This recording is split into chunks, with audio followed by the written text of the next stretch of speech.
गुरु तुम हो ज्ञानी ज्ञान के दाता, मुनि गुरुवर को करके प्रणाम गाऊं मैं, ध्याऊं मैं सुबह शाम। पुलक सागर एक नाम एक नाम। इस कार्यक्रम के प्रसारण पुण्यार्जक परिवार हैं श्री सुधाकर जी अग्रवाल, जितेंद्र कुमार सुधाकर जी अग्रवाल, ट्रस्टी जिन शरणम तीर्थ, संरक्षक पुलक मंच परिवार श्री रामपुर, सौभाग्यवती प्रिया जितेंद्र कुमार अग्रवाल, अध्यक्षा पुलक मंच परिवार श्री रामपुर, राष्ट्रीय शिक्षा मंत्री पुलक मंच परिवार, संयोजिका जिन शरणम छात्रावास, अध्यक्षा आचार्य शांति सागर पाठशाला श्री रामपुर, कुमारी समृद्धि चिरंजीव सार्थक अग्रवाल परिवार श्री रामपुर, जैन एग्रो इंडस्ट्रीज, निर्माता कॉटन सीड ऑयल और एग्रो उत्पाद, plot number A180 MIDC Shri Rampur, जिला अहमदनगर, महाराष्ट्र। प्यारी प्यारी भव्यात्मा, पूरा सुरलोक देवलोक धरती पर उतर आया। उदयपुर का एक एक श्रावक श्राविका देव रूप में परिवर्तित हो गए।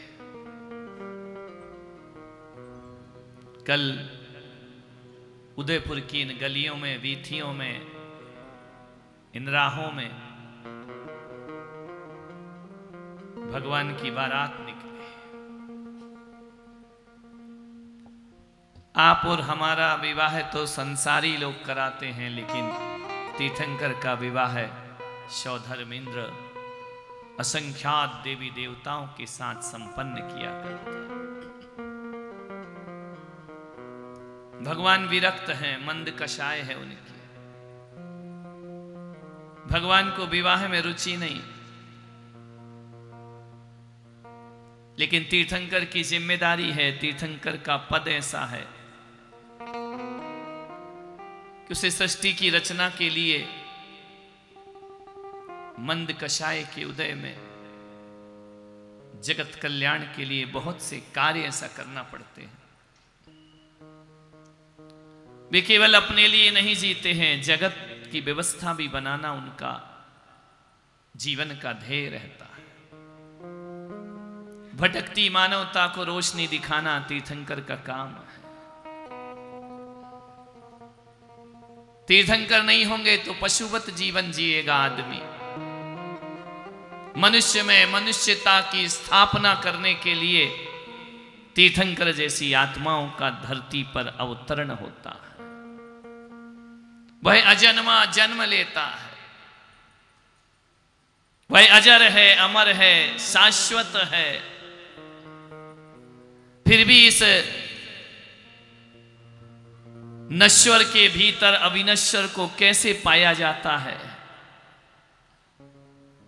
कैसे कीचड़ में कमल खिलाया जाता है, कैसे वासनाओं से मुक्त होकर निर्वासना का जीवन जिया करते हैं, कैसे अपने चरित्र की सुगंध सब जगत में व्याप्त करते हैं। केवल पाषाण के मंदिर नहीं, वो ईट सीमेंट के मंदिर नहीं, तीर्थंकर का जीवन ऐसा है जो देह को देवालय बनाया करता है, शरीर को मंदिर बनाता है, पवित्रताएं दिया करता है।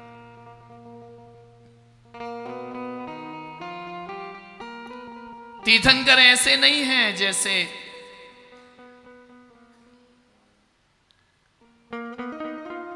गीला नारियल चिपक जाता है ना कवर से,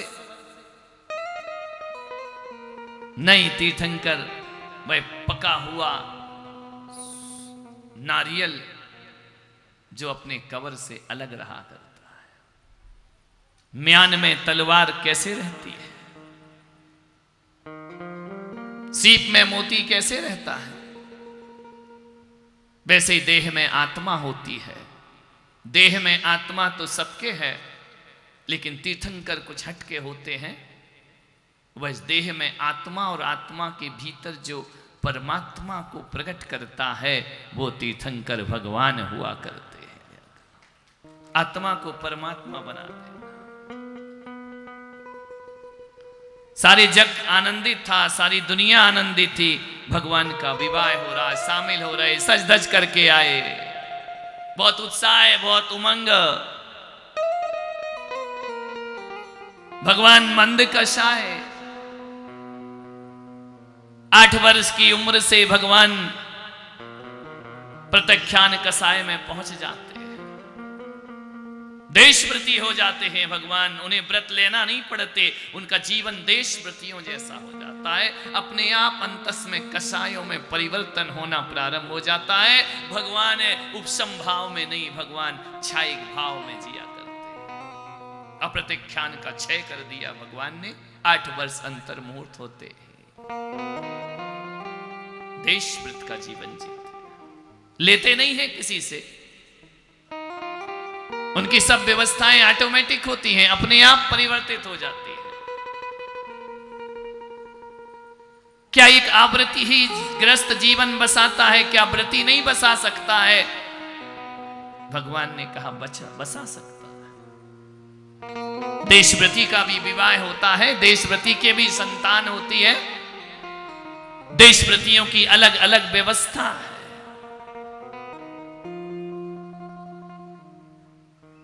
व्रतियों जैसा जीवन जी रहे भगवान, राजनीति में रहकर राज्य व्यवस्था को देखते हुए सृष्टि का संचालन। तुम कहते हम जॉब करते हैं, हम ऑफिस जाते हैं, हम दुकान जाते हैं, हमसे व्रत नियम पलते नहीं है, हमसे रात्रि भोजन छूटा नहीं जाता है। भगवान कहते हैं व्यर्थ के बहानेबाजी है, ध्यान रखना। जिसे करना है वो इस युग में भी सब कुछ कर सकता है। भरत जी घर में वैरागी हो सकते हैं, जनक वैदेही हो सकते हैं। राजकाज छोड़ने का नहीं, भगवान कह रहे उसके बीच रहकर भी अलिप्त जीवन जिया जा सकता है। एक टाइम की चाय छोड़ो तो तुम्हारे 1000 बहाने खड़े होते हैं। सिर दुखता है, नींद नहीं आती है, तकलीफ होती है, आलू नहीं छोड़ सकते हैं, बाहर जाना पड़ता है, यहां रहना पड़ता है, पार्टियों में जाना पड़ता है, रात्रि भोजन नहीं छूटता है, घर में है, पतिदेव नहीं मानते हैं। पतिदेव तो बहुत कुछ नहीं मानते, तुम तो सब मनवा लेती हो ना उनसे, ध्यान रखना। सब बहाने हैं। इंसान यदि बहाना बनाना छोड़ देना तो कलयुग में भी सतयुग जैसी जिंदगी जी सकता है आदमी। केवल बहानों की वजह से नहीं जीता। बहानेबाजी है, मंदिर नहीं जा सकते हैं, समय नहीं है, वक्त नहीं है, तो क्या कर सकते हो? संसार के लिए वक्त है, जगत के लिए वक्त है, पंचायती के लिए वक्त है, राग देश के लिए वक्त है, थारे मारे के लिए वक्त है, डांडिया में नाचने के लिए वक्त है। लेकिन वक्त नहीं है तो कल्याण के लिए वक्त नहीं। क्या तुम बिजी हो गए जितने भगवान बिजी थे? 24 घंटे राजकाज, इंद्र देवताओं को संभालना, प्रजा को संभालना, परिवार को संभालना। एक बच्चे में तुम्हारी छाती कूटा होने लगता है, वहां 100 संतान को जन्म देते हैं भगवान, ध्यान रखना। पुत्र हुए, पुत्रियां हुई। आप कहोगे उनके पास नौकर चाकर, वो राजा थे, तो तुम्हारे यहां कौन सा नौकर चाकर नहीं? कपड़े वाली कपड़े धोती है, पोंछा वाली पोंछे करती है, बर्तन वाली बर्तन करती है, खाना बनाने वाली खाना बनाती है। उसके बाद भी देवी कहती है मेरे पास टाइम नहीं है। धन्य है। विचार करिए, मंदिर का टाइम नहीं है, पूजा का टाइम नहीं, दर्शन का टाइम नहीं है, कब मिलेगा टाइम? बच्चे छोटे हैं, बड़े हो गए तो और बिजी हो गए। देखो तो माहौल ऐसा है, बच्चे बाहर पढ़ते हैं, यहां कोई नहीं पढ़ता है। थोड़े से बड़े हो गए, हॉस्टल में डाल दिया, वहां भेज दिया, कोई बात नहीं, बच्चे चले गए बाहर पढ़ने, नौकरानी ने काम कर लिया, पति दुकान चला गया, ऑफिस चला गया। अब देवी अब काय में बिजी हो तुम? जरा ये बताओ। मुझे मालूम है तुम बिजी हो मोबाइल में, फेसबुक में, इंस्टाग्राम में, तुम बिजी हो यहां वहां की दंड फंद में। मान्य ये कथा है, ये कथा भगवान की है, जो मैं बोल रहा हूं वो कथा तुम्हारी है, ध्यान रखना।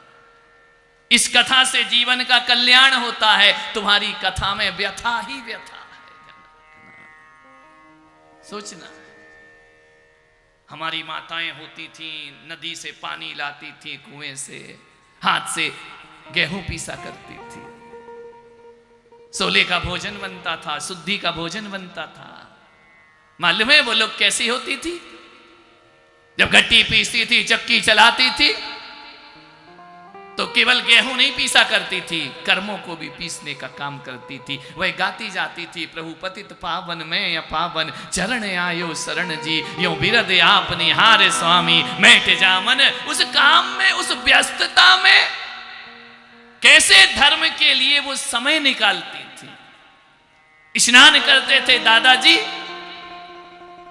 तो पढ़ते रहते थे, अहो जगत गुरुदेव सुनियो अरज हमारी, तुम प्रभु दीन दयाल मैं दुखिया संसार।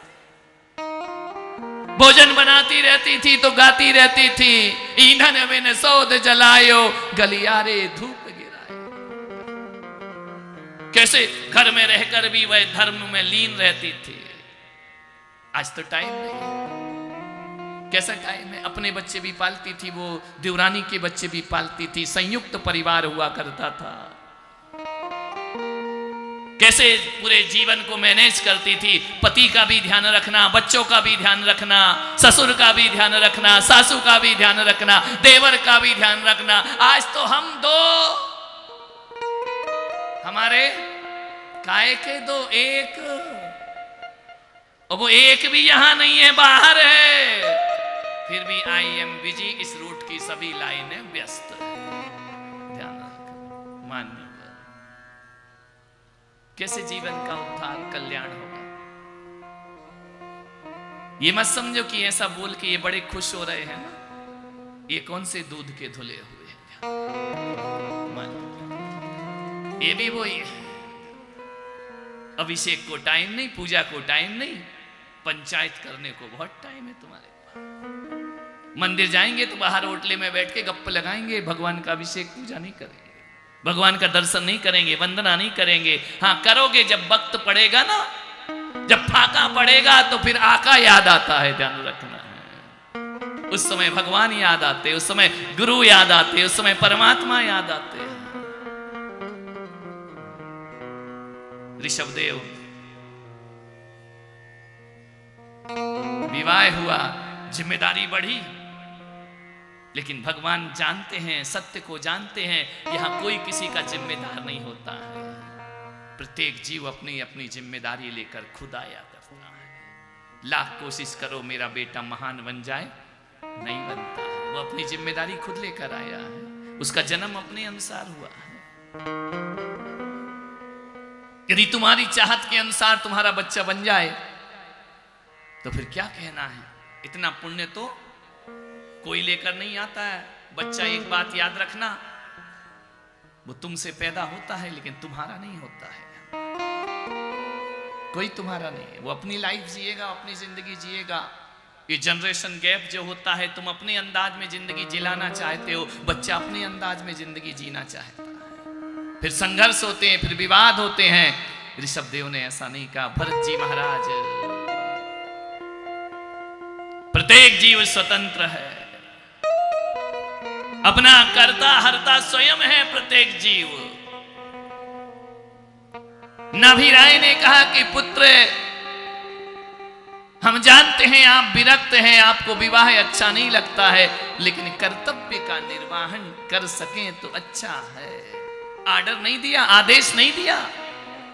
नाभिराय जानते हैं, सम्यक दृष्टि है, यहां किसी पर कोई अधिकार और आदेश नहीं दिया जाता है।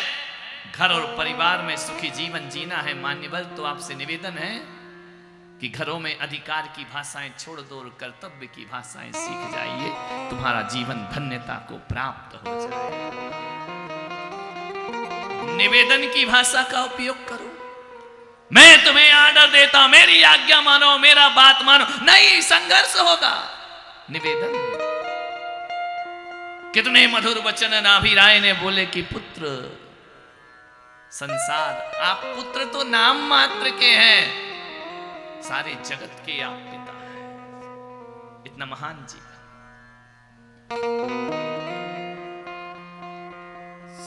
कैसा जीवन है जो सारी दुनिया में बलशाली है, शक्ति से संपन्न है, सारी दुनिया का सम्राट और सिकंदर बनने वाला आदमी भी, सारी दुनिया में हुकूमत करने वाला आदमी भी, सारी दुनिया का विजेता, अपने अंतस में टटोल करके देखना कि समाज में भी बहुत बड़ी प्रतिष्ठा हम बना लेते हैं, लेकिन आदमी जब हारता है तो गैरों से नहीं, अपनों से हारता है। अपनी औलाद के सामने अपनी चलती नहीं है। कहां झुकता है आदमी? अपनी। सही बताओ, इतनी बड़ी जनसंख्या पूरे विश्व की, कितने लोग तुमको कष्ट देते हैं? बोलो। 8 अरब लोग, 9 अरब, 10 अरब लोग तुमको कष्ट देने आते हैं। पड़ोसी तुम्हें परेशान करने आता है। परेशान कितने लोग करते हैं? 4-5 लोग। समझ में आना? कौन करेगा? तकलीफ कौन देता है? गैर तकलीफ नहीं देते। उन्हें नहीं मालूम कि तुम्हें किस बात से तकलीफ होती है, अपने तकलीफ देते हैं। उन्हें मालूम है तुम्हें कहां चोट पड़ती है। वो तुम्हारी कमजोरी को जानते हैं, वो तुम्हें निकटता से जानते हैं। 4-5 लोग तुम्हारे जीवन को बर्बाद कर देते हैं। एक भाई दूसरे भाई के जीवन को बर्बाद कर देता है। भाभियों से परेशान है, पुत्र से परेशान है, पत्नी। ये 4-5 लोग ही। लोग कहते हैं संसार में बड़ा दुख है। मैं पुलक सागर कहता हूं कि संसार में दुख नहीं, दुख 4-5 लोगों में है। इस कार्यक्रम के प्रसारण पुण्यार्जक परिवार हैं श्री सुधाकर जी अग्रवाल, जितेंद्र कुमार सुधाकर जी अग्रवाल, ट्रस्टी जनशरणम तीर्थ, संरक्षक पुलक मंच परिवार श्री रामपुर, सौभाग्यवती प्रिया जितेंद्र कुमार अग्रवाल, अध्यक्षा पुलक मंच परिवार श्री रामपुर, राष्ट्रीय शिक्षा मंत्री पुलक मंच परिवार, संयोजिका जनशरणम छात्रावास, अध्यक्षा आचार्य शांति सागर पाठशाला श्री रामपुर, कुमारी समृद्धि चिरंजीव सार्थक अग्रवाल परिवार श्री रामपुर, जैन एग्रो इंडस्ट्रीज, निर्माता कॉटन सीड ऑयल और एग्रो उत्पाद, plot number A180, MIDC Shri Rampur, जिला अहमदनगर, महाराष्ट्र। गुरु तुम हो ज्ञानी, ज्ञान के दाता, मुनि गुरुवर